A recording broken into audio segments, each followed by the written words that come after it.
హైదరాబాద్ లో BC JAC ఆందోళన చేసింది. బషీర్బాగ్ నుంచి లోయర్ ట్యాంక్ బండ్ వరకు రన్ ఫర్ సోషల్ జస్టిస్ పేరుతో జేఏసీ నాయకులు భారీ ర్యాలీ నిర్వహించారు. రాష్ట్ర ప్రభుత్వం బీసీ రిజర్వేషన్లు పెంచిన తర్వాతనే స్థానిక ఎన్నికలు నిర్వహించాలని డిమాండ్ చేశారు. రిజర్వేషన్లు పెంచకుండా తొందరపడి సర్పంచ్ ఎన్నికలు నిర్వహిస్తే హెచ్చరించారు. తక్షణమే అఖిల పక్షంతో సీఎం రేవంత్ రెడ్డి ఢిల్లీకి వెళ్లి ప్రధానితో చర్చలు జరపాలని డిమాండ్ చేశారు.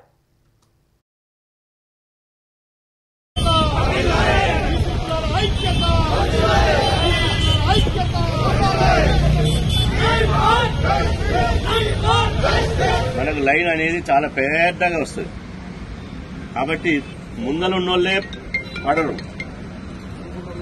వెనుక ఉన్నోళ్ళ దాకా లాస్ట్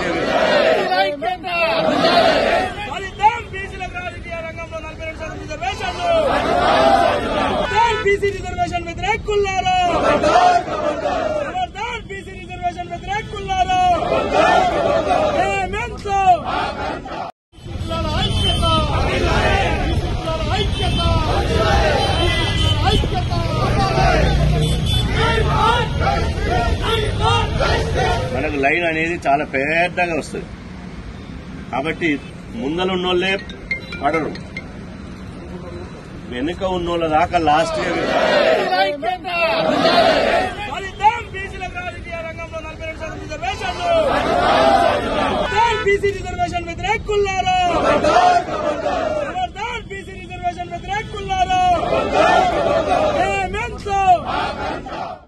విద్యా ఉద్యోగ రాజకీయ రంగాల్లో 42% రిజర్వేషన్లు కల్పించాలని, రాజ్యాంగ సవరణ చేసి బీసీ రిజర్వేషన్లకు రాజ్యాంగ రక్షణ కల్పించాలనే ప్రధాన డిమాండ్తో ఇవాళ బీసీ జేఏసీ అష్టాంగ ఆందోళన కార్యక్రమాలకు పిలుపునివ్వడం జరిగింది.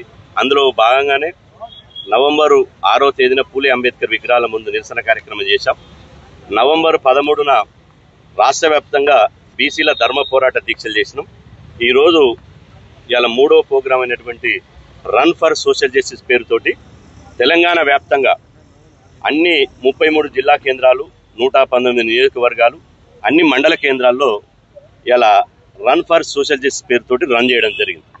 ఈ రన్ ద్వారా కేంద్ర రాష్ట్ర ప్రభుత్వాల మీద ఒత్తిడి పెంచి మా డిమాండ్లను నెరవేర్చుకోవడానికి మాత్రం ఇలా తెలంగాణ ఉద్యమ సమయంలో ఏ విధంగా అయితే తెలంగాణ ఉద్యమంలో ఈ ఆందోళన కార్యక్రమాలు చేశారో ఇప్పుడు బీసీ రిజర్వేషన్ల సాధన కోసం కూడా తెలంగాణ తరహాలో బీసీలమంతా రాష్ట్ర వ్యాప్తంగా పోరాటాలు చేస్తున్నాం. నిధులు లేవు, సర్పంచ్ ఎలక్షన్స్ పెడితే మనకు సెంట్రల్ గవర్నమెంట్ నుంచి నిధులు వస్తాయని చెప్పి ఏదో ఒక సాకు చెప్పి ఎలక్షన్లు పోవాలని చూస్తున్నారు. ఒక పెద్ద మనిషి కూడా చెప్పిండు, ముందు సర్పంచ్లు పెట్టాలి, తర్వాత ఎంపీటీసీలు పెట్టాలి, జెడ్పీటీసీలు పెట్టాలి, మున్సిపాలిటీ పెట్టాలని అంచెలంచెలుగా.